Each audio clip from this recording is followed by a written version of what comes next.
French ফ্রাইজ বানানোর জন্য আলুগুলো এরকম লম্বা লম্বা করে কেটে নিতে হবে এবং জলে ভালো করে ধুয়ে আমরা এখন বসিয়ে দেবো গরম।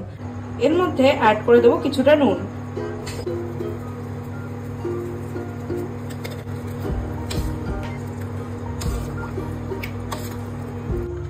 কমপ্লিট হয়ে গেলে এটা কিছুটা এরকম দেখাবে।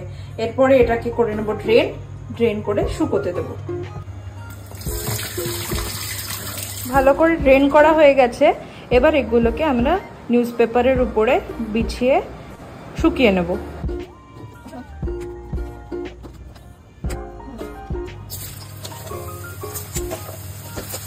এটাকে ততক্ষণের জন্য ভেজে নিতে হবে যতক্ষণ না এটার বাইরের স্কিনটা একটু ক্রিস্পি হয়ে আসে।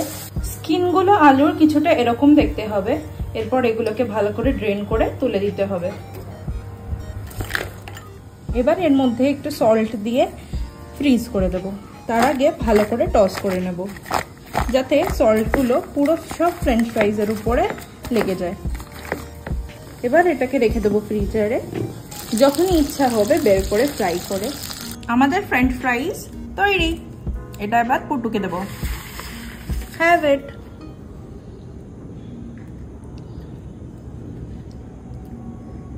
Do you like French fries? তুমি কি জানো এটা আমি বাড়িতে বানিয়েছি? Does it taste like the ones from the dukan? It's more good than dukan. Thank you. Bye bye. Bye.